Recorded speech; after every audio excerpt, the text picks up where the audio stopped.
December 6th meeting of the Board of Works. And this meeting is hereby called to order. Please rise for the Pledge of Allegiance. I pledge allegiance to the flag of the United States of America and to the republic for which it stands, one nation, under God, indivisible, with liberty and justice for all.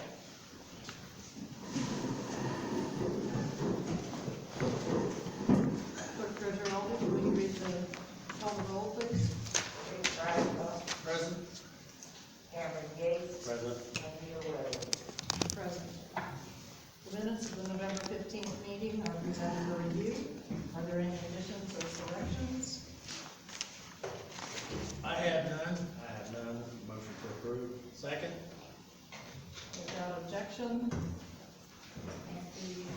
motion carries.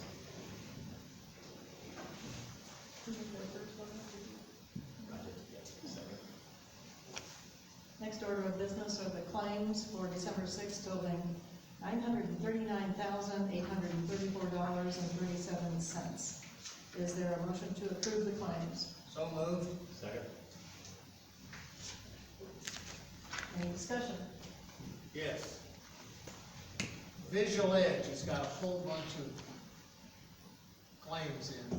Is that normal? Yep, So we're gonna have $2,000 a month for Yeah. Visual Edge for now and ever? usually. That's for our phone system. Uh, We're no longer using Sound Advice, which was probably about 3,000 something a month. So yes, this is what we can expect. This also includes the maintenance on the computers as well. They have now become your IT. Okay. Next question. Minimum water charge is $16.94, is that correct? No. Well, just water? Just what, yeah. Oh, God, Dick. It would probably be about right because your minimum bill going out with water, waste, and trash is $37.14, so that's probably pretty close. Well, I noticed that the park, there were must be several water meters for the park, Sure. and they were $16.94, and I assumed that no water was used, so that probably was a Yeah. minimum charge. Well, I think, when did we shut them off, Evan, do you remember? See this reading that you're doing? Couple weeks ago. Yeah. So if you have a partial, what you've got, you don't have the use that you would have in the summertime. Okay. On page 18, the word longevity, what is that? It's obviously some kind of a charge or a credit or something. It appears several times in there. What should it? Is that our longevity pay that we issue every year? Yes. Sure. That's for It's years of a per service. ordinance, Okay. and it's based on years of service. Okay. The city of Delphi used to have it, for all the employees. It starts at 5 years or 3 years? 5 years. Goes up to 20 years is the limit. But the city used to have it, and the council was told at one time it was way too expensive, so it was done away with. But it wasn't near as expensive as general alone. It's not $30,000 a year. You're lucky if you hit $7,000 for general. Water and waste pay their own. But it is an incentive you're offering to your loyal employees that stay with you a long period of time. So that's what it is. Okay. And on page 13, there's claim for stomp lamp.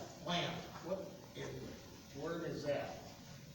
You know what that is? A stomp You lamp know what a stop lamp is? on page 13.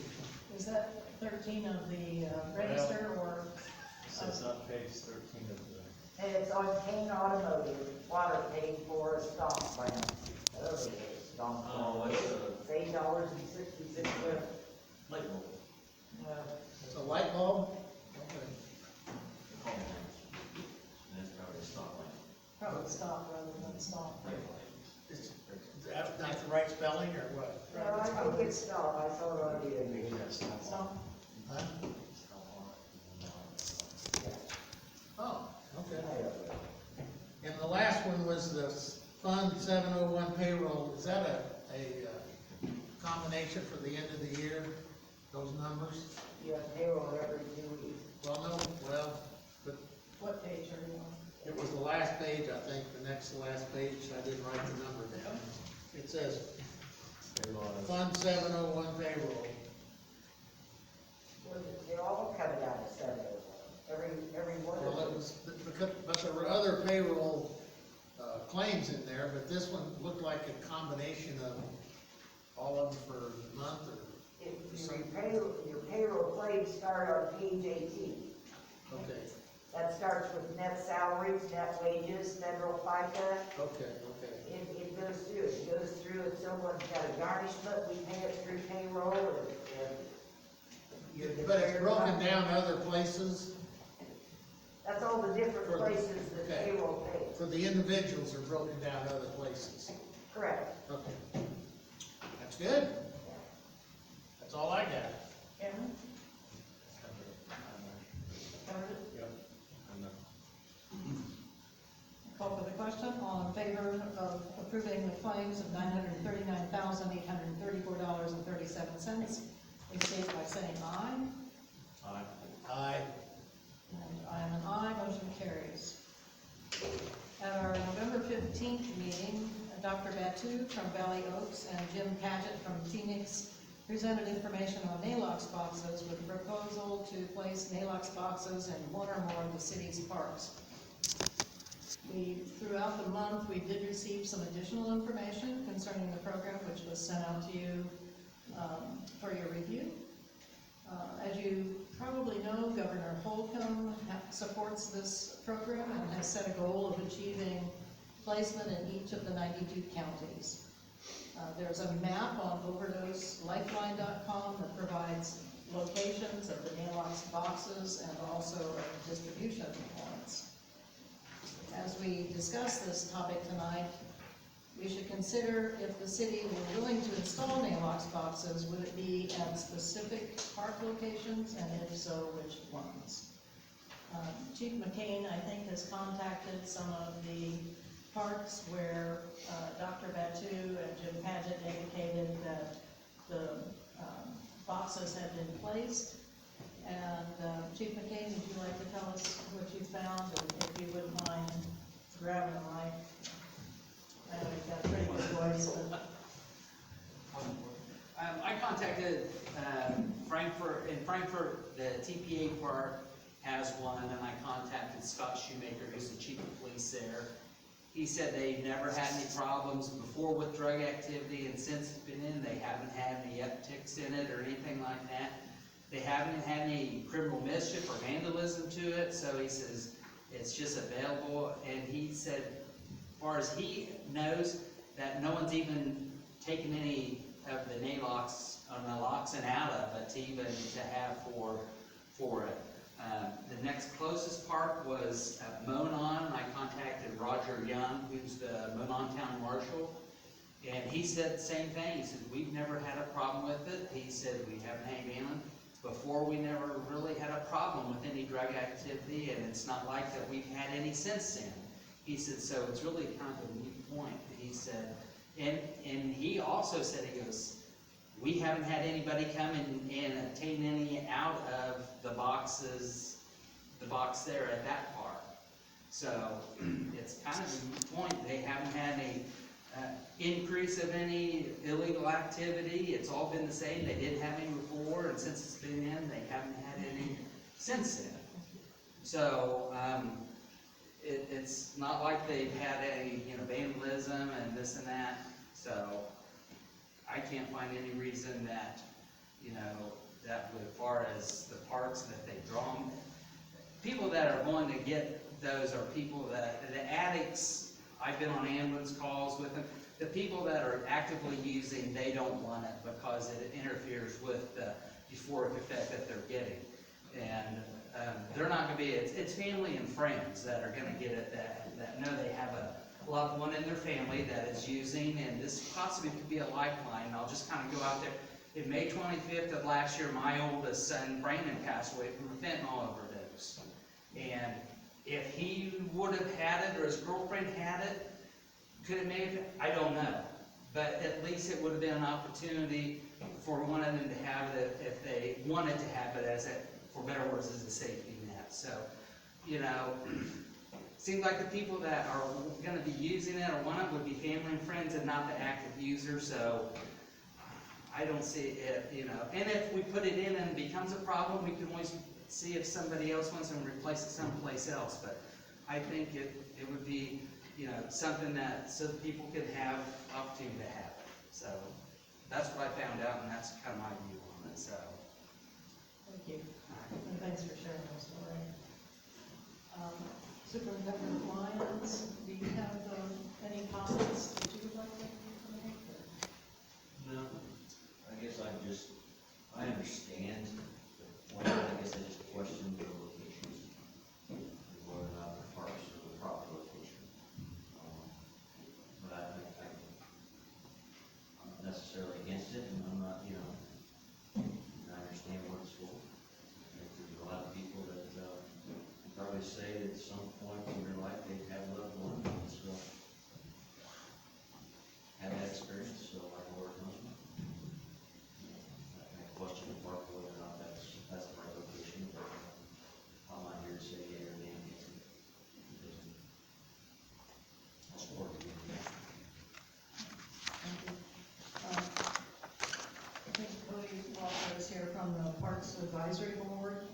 Do you have anything that you'd like to add, Cody? No, I pretty much echo Aaron. And Spencer Kingery from the council, do you have any comments, Spencer? For me, I question the location of the parks.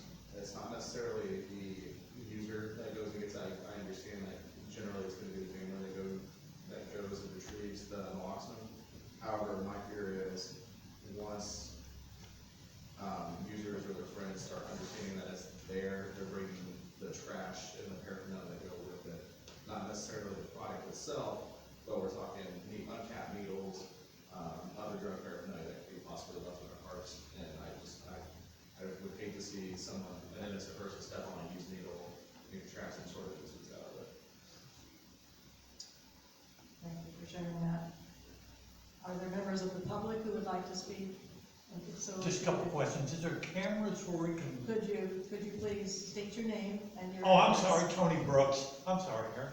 Is there cameras that are aimed at these things at all in any of the locations that you asked? Was that question asked? We haven't put any in our, but I know, Roger Young said in their park, they have cameras and all, and so if there was a So he problem, was they able to. they could review it, but he said there's not been a problem, so we haven't had to do that. Now, the education about these boxes, how are we getting out to the general public other than Carroll County Common? Are we going into the schools? Are we having town hall meetings I or? believe that Dr. Batu and the gentleman from Phoenix have, made the rounds in the county. Okay. And, they're really doing this on it's through their grant program that these boxes are being installed. And I believe that they do have an arrangement with the public library to put in the mailbox box. I don't know if I assume that's on the exterior of the building somewhere, but I don't know specifically where that will be. So they're really the ones who are doing the communication on this. So, Thank you. I have a question. So, I haven't read the grant on it, I don't know what the grant itself entails, but is there a limit on, Narcan that's gonna go in those boxes that are gonna be provided by, that resource, or is there gonna be, after so much, is there gonna be up to the city to start replacing that? no, it's, they will do the monitoring of the boxes and, replenish them as needed. So, they're responsible for, making sure that they're filled and that, they're not being vandalized, and that if the product needs to be, replenished, then they will do that. And there is absolutely no limit on the number that can be, provided.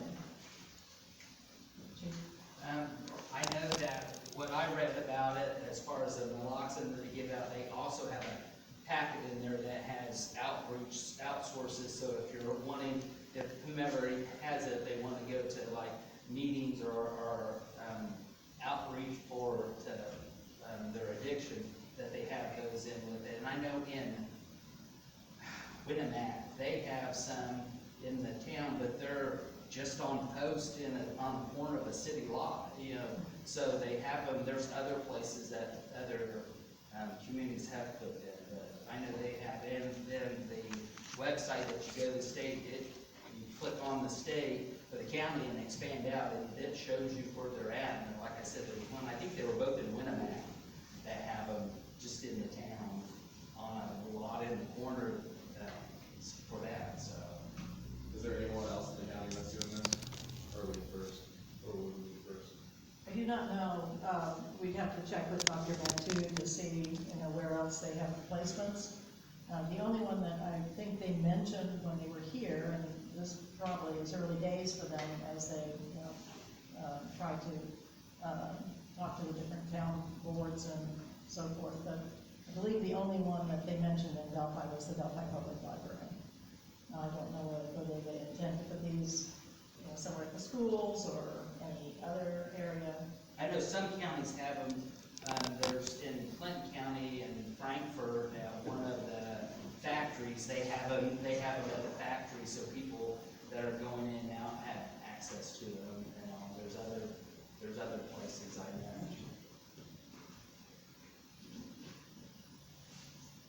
Any other comments from the public? Not, we'll move to Board of Works. Dick, you? I have a lot of reservations about putting them in the parks. I think the potential, there's so much potential for issues and problems and things like that. And are the parks the place to put them, or on this building, or the city building, or the sheriff's office? Where will people actually use them? Where will they look for them when they have this need? Will they know that they're in the park and that they can go get them, or will they know if there are other places in the community? It just seems to me that there's a lot of potential for problems if you put them in the park. And I would be all for putting them every place else in the community, or other places. But I guess I would not be in favor of putting them in the park. Cameron? To piggyback off of that, I respect Chief McCain's input and research on it, and I'm the same way. I think they are needed. I know what happens in the community. I just can't get past the part. I know it hasn't happened in the other communities, that doesn't mean it won't happen here. I can't get past the point of our children down there and something could happen. I can't get past that point. So, but I do think it's needed. No doubt about it. I can't get past the part where our kids play and our families live. So that's kind of where I'm at with it. Do you have any suggestions as to, where on the city property they might go, if not in the parks? I mean, the city. Where would government's people, Packers, people that need this, what are they gonna think? Or they say, where can I get this stuff? And Again, I would say the city, I would say the Brooks Center, or out in this building, places like that, particularly places that are lighted and kind of a 24-hour deal where they're always there. I believe they will be putting the mailbox box on the Valley Oaks building, Right. out by the BMD, so, and that is, of course, a treatment. But if you don't educate people to where these are and what they're for, they might sit there and do nothing, and that Right. seems to me to be a critical thing, to let people know, because I'm sure everybody's not gonna care, because they hopefully don't have that kind of a situation, but. Right, and there, again, I believe the, Valley Oaks, and the mental health group would be the ones who would be pretty much getting the word out about where the locations are, and also there is the overdose lifeline, which, has an app that shows locations of where the boxes are. And that's in part how we knew that they were at Moron and other parks. Yeah, because you can just go to county and click on it. Now, Tippecanoe County has some, they have some boxes, but they also have distribution centers that are in some of their addiction outreach places. But the only problem with those, they're not 24 hours, 7 days a week. They're only available when people are there and it's staffed. So if you came in and you asked for, hey, I have a family member, this and that, you can get it, but it's not 24/7 where you can just go up and get one. And that was what I kind of read. It kind of, with their app like that, it relieves the stigma that people, or the judgment of, well, I'm getting it, or I feel embarrassed because I have a family member, the embarrassment of it. It can happen to anybody. I just. The users are not the ones that are gonna be Correct. going to get this stuff. It's gonna be somebody, a family or some friend or whatever. But we can put it other places within the city limits to where they're not gonna not go get it because it's not at the park. If we put it at another location, they're gonna go to that location. I mean, I'm all for getting it out there, I don't think it's. And when you go to the website and click on the location, it gives you a picture of where it's at. It shows a picture of the It box. shows a picture of the box, and it's like the one at the Monon, it's on like a block building, kind of like a restroom building, it's on the side of it and all. So it has those locations. I'm trying to see There. where that map is. I know I've been to it on the site. No, I'm not seeing it. But, yeah. I don't see it on there, but you know, it's- Let's say high end. Yeah. So there's the And you can map. actually click on it, show up with a picture. What's the time frame for something like this? I mean, if somebody has a reaction or seizure, is it 5 minutes or an hour, or, I mean, when do they have to get this stuff? When they're these are for overdoses, they have to get it right away, because they're not breathing. You're talking about minutes or less? Yes, less. That's why these are generally picked up by family members or people who know that they have someone that they care for who is using, and, it does have to be administered pretty quickly, and it only has an impact if someone is on opioids. It just blocks the receptor, the opioid receptor, so, if you're not, it's not gonna give you a high or anything of that sort. It's a nasal spray I that kind of sometimes question it that takes too, 2 or because 3. what if you're allergic to something that's within that?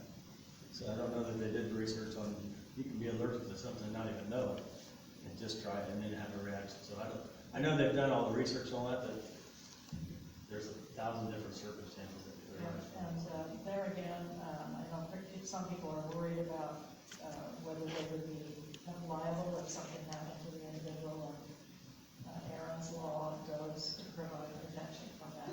And Do then, all the police carry Narcan in their cars? yeah, we have it, and the thing they have to realize with the Aaron's law is part of that to be kind of relieved of some of your civil liability or liability is then you have to make a call for medical attention, because a lot of people think, well, they were overdosing, I gave them naloxone or Narcan, and they're fine now, but what happens, that wears off, as it goes down, and they're still in that overdose stage, they can go back into it might take, and we've had ambulances that they've given, and they might have to give them one here, one while they're going to the hospital, and one when they get to the hospital, because it wears off, and they have to make sure that they contact EMS, because it's something, just because they get it once, doesn't mean it's done, because that wears off, and they're still in that critical or that fatal opioid stage.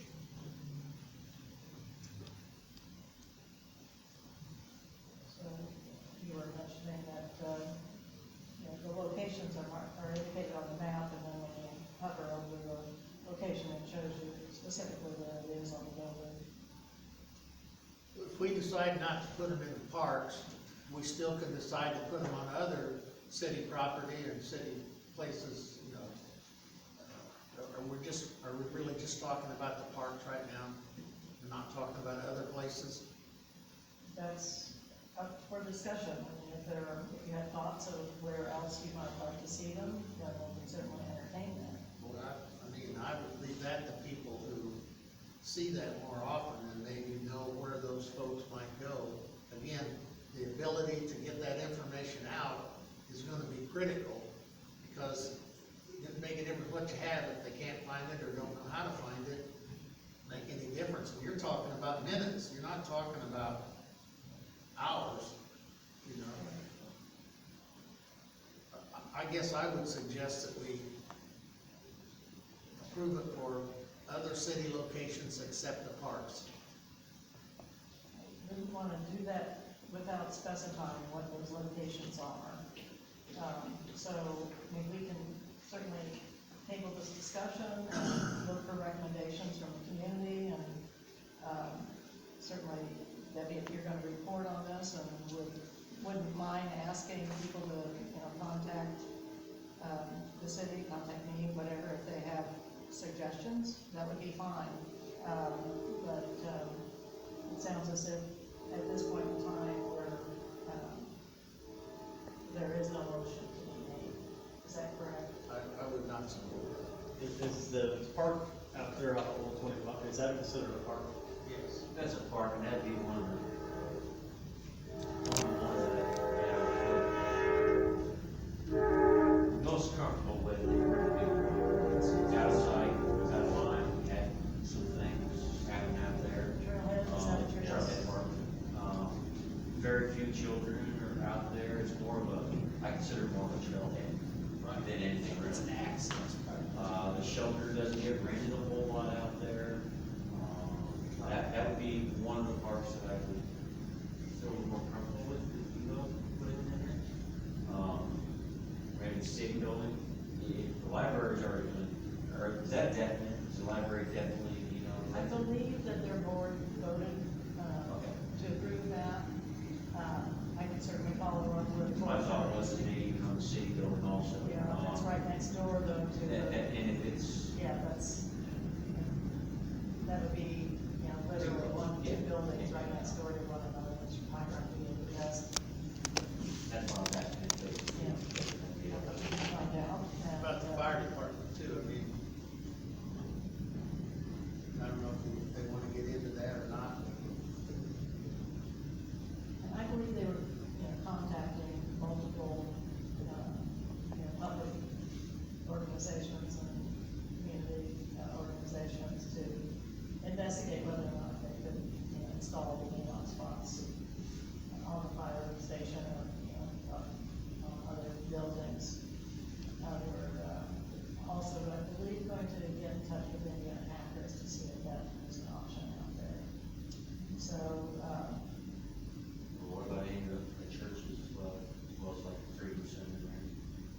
I think they are in communication with them.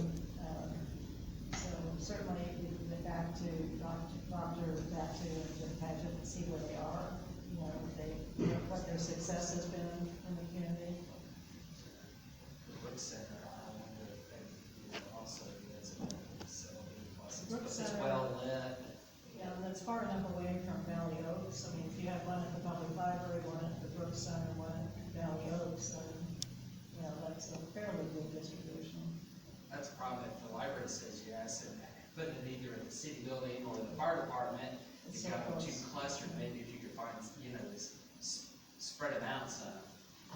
So, Try to hit all four corners of the city limits somehow, some way, which I don't know the trailhead's in the city limits, but it's still It's our park. it's our park, and it would be, City it would owns the it could property, possibly but it's cover all- that area out there. I mean, If it's we have a running down. downfall trail days, it's not very well lit. Mm. I don't know that necessarily we need it very well, but I guess really, most people that are get it aren't the ones that are using it, so. Right. we must- Definitely cameras, I can tell you that. Cameras everywhere out front. There is that watch the, there are cameras out there. and it's one of those things, if people want it, they're gonna find out where they're at. Sure. It's just like the people that use it, and they want it, they're gonna find a way, it's just the other way. If you have a loved one that's in, and this is possibly a safety net, you're gonna find out where to have it. You're gonna print off the location. Is there any way now, today, that somebody who wanted it can go get it someplace? I mean, if they came and asked you as a policeman, can I have? Not in our county, you could go, you know, you could go, if you Yeah. knew they were in Clinton County and you were through This has there. been around for a while, so how have people been able to get their hands on this stuff? I think, I was gonna check on that today, cause I was thinking the same thing. Part of it you can get, if I remember right, you can obtain without a prescription, but I think there's a cost with it. Like if you went to CVS or someplace, and I don't know, it's my understanding that you can get it without a prescription, you'd have to go to the pharmacy and get it, so you can be limited, but there's gonna be a cost with it. If you do have a prescription, then they give you the option to also get it.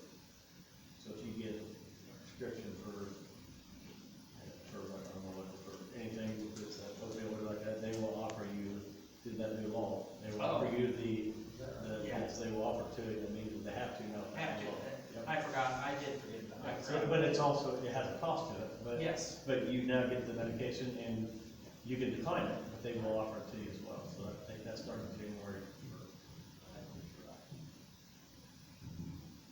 Okay, well, it's an ongoing discussion. It sounds as if we were to consider it part of the detail, we'll just postpone that and wait for additional feedback from the public. Okay. Does that sound? Yes. The only other item on the packet, well, there are two items. One is a letter of intent between the city and Ryan Brown, covering the donation by Brown of the Centennial Marker Monument and land on which it sits, and the land to connect it to Monon Trail. So the city's responsibility would be to connect the Brown property to the sewer system, and Is that the house just near the that's, station? yes, that's where Mary Van Sickle, and he is, you know, really renovating that property, and doing an amazing amount of work on it. But we've been concerned about access to the, you know, to the Centennial Monument, and of course with the Wabash Valley Power Association transmission line going through that area as well. My understanding is that they avoided the monument itself, but obviously they're going to be clearing a lot of trees in that area. This would provide, his donation will provide, you know, the assurance that people will continue to have access, the public will have access both to the marker and to the monument itself, and of course to the connection to Bicentennial Monument, which was put up during the Bicentennial Festival. Is So this like conversation with 2.5 acres, or? it's right about a third of an acre. So it would give us access from the Blue Ridge down the, kind of the old road to the Centennial.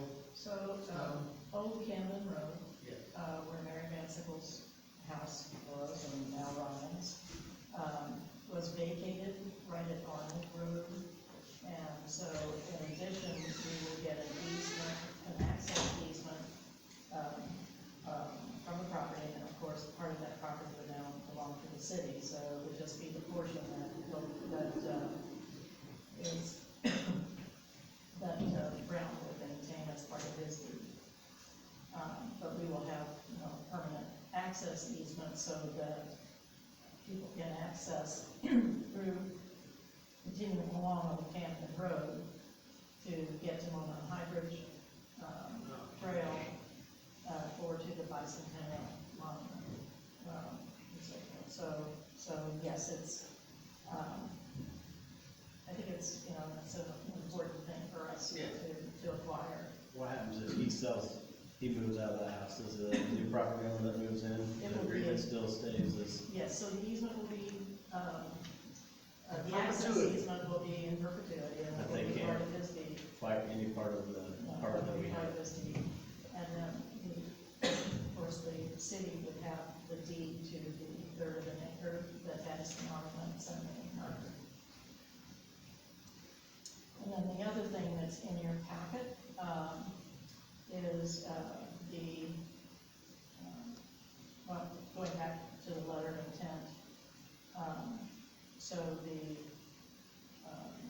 fees for doing the survey and work will be done by T-Bird, and that work is, probably will start sometime in the next couple of weeks. And we will charge that against, some agreement that we already have with T-Bird for surveying in association with the Monroe High Bridge Trail. Not all of that fund was used. And then the deed work, et cetera, will come out of the legal department fees. And most of these fees will probably not hit until next year. But any of the, work associated with that, hooking up the sewer will be, a wastewater expense. So mostly to, bring you into the loop on that, then, any questions? I think it's a great thing to get that exposed, because I would guess that very few people in this room or any place in this community have ever seen the Centennial Stone. It was kind of hidden and it was got overgrown and, it's certainly a big part of our county, and it's gonna be great to be able to access it up there, even find it, because most people couldn't find it. Is there a motion to agree to accept the parcel and to pay the associated fees? So moved. Second. Any further discussion? All in favor, signify by saying aye. Aye. And I am an aye, motion carries. And then presented for informational purposes in your packet was the exhibits from Wabash Valley Power Association for the easements that they are requesting. One of them in the property that the city owns on the right-hand side of the road as you're heading towards, the Hoosier Heartland Highway, the mushroom field. And then the second is an actual trail.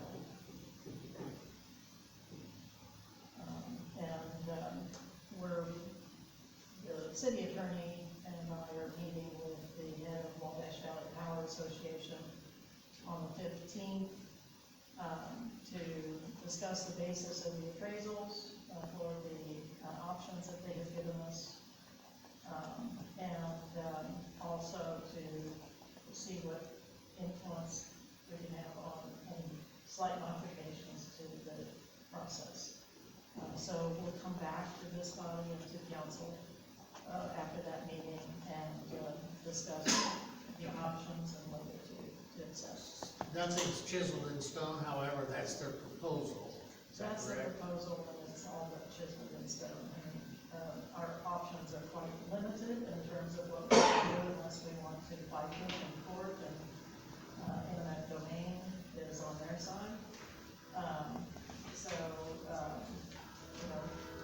Miriam will be here for the council meeting, and obviously if we address this at our next board meeting. Does that require approval by the council? It will require approval by both parties. And then I can't answer that because I'm not part of Wabash Valley Power, so. well, I didn't know if they was gonna be part of the meeting about being that close to the door, but I don't think that they would limit access right away if they have a say Would so. have been nice if they put it or on the other side, but did not happen, so. Anyway, that was just for informational purposes. There'll be more to come on that, probably as soon as the meeting on the plan.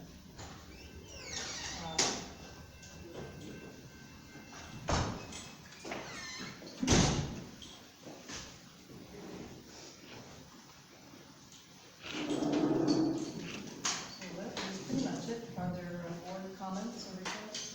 Starting with Dick? For the last 6 years, I've been on the Board of Works, and in enjoyed really every minute of it. Worked closely with Shane, particularly on the water project, and that was, very enlightening. You've never been involved in something like that. It's very intense and very enlightening. I enjoyed every minute of that. But I honestly believe that we need new and youthful, like youthful over here, leadership in our county and our city. And in that light, I'm going to resign as of the end of the year. And I want everybody to know how much I appreciate the cooperation. I mean, people like Aaron have been wonderful. You know, we had a good parade here last weekend, and I mean, it's just absolutely fantastic when everybody works together and goes in the same direction, doesn't create problems, we're willing to compromise and do the things to make stuff work. And the police department was wonderful, Aaron's department was wonderful, and so we appreciate all those kinds of things. And that's what makes a community, when you have those kind of events and when you have that kind of cooperation. And so I'm not gonna step down as far as involvement in the community. There's only one thing will ever make that happen. We don't wanna talk about We that. don't want that. But I really appreciated and enjoyed my time here, and hopefully the mayor can find someone who can, hopefully will be much younger and also can be much more creative and think more into the future, because we have a good thing going in this community and we need to keep it going. And I think that'll be done by younger people, and so I'm really excited about that, and I'll be around to do all I can when I can, but as of the end of the year, I'm going to resign. Dick, it's hard to say how much you've contributed to the city, both obviously through your involvement on Board of Works, but you're involved in almost everything that happens Seems like around that's here. something. And, you know, we greatly appreciate all that you have done and that you do. And you mentioned the parade. I think that was the best Christmas parade that I have ever seen. And kudos to the Lions Club and to you, because you pretty much head that up for making that happen. And it was really nice. It takes a lot of people to get events done. I mean, most people don't understand all the things that go on before, during, and after an event like that. And even though it was a half an hour event, there were many hours went in before that. And over the years, we've learned what to do and how to do it. And just very exciting. We had over 25 horses in the parade, you know, which was amazing. Kids loved it. The clowns were in the parade this year, this Christmas parade. The Shriners from Logansport were great. If you didn't see them, you missed something. They are a bunch of old geezers that love what they do. And you can just tell by the look on their face, they just love what they do, get out there and act like a kid. You know, and it's wonderful. So keep it up, and you know, this is my town. This is my town. And you need to feel that way. You need to say, you need to contribute. If you don't, drive around the country and look at the towns that people don't contribute, that people don't get involved, that people don't do the kinds of things that make their city vibrant. And go to the restaurants in this town and tell me if you see anybody you know. They're all from someplace else, and they come here and they say, what a great town this is. You know, sometimes we don't appreciate that, especially when you can't find a place to park downtown. You know? But we need to keep moving, and there's a lot of young faces in here, and I'm really excited about you guys doing the kinds of things that make us move forward. Thank you, Dick, and Edgar, thank you so much for your service. You've heard the reports. I enjoyed every minute of it. We got to serve with you for a year, but well over a year maybe, but I always look forward to your questions, because I know there's gonna be something that I can learn from, so I appreciate you guiding me along for the year. Well, there's nothing wrong with being ignorant. I mean, Keep your phone the in. only way you can't get away with it is try to ask questions and learn what's going on. Every question I ever asked, I'm sure there was somebody who was sitting there said, I wish I'd asked that question, and I'm glad to know that. So think about it and, probe and ask questions. Good for you. Clerk Treasurer Aldrich, do you have any No. comments or requests? Public comments or requests? Did you say public? Public? Yes, just one short question. I'm wondering what, you voted to agree to accept the parcel, the donation, and pay associated fees. How much are those fees? They'll be in the neighborhood of around 17,000. Does that include the T-Bird? Yes, Thank you. actually be more than, it'll be a little bit more than that. A little more? Yeah, I can get you an estimate by next week. Thank you.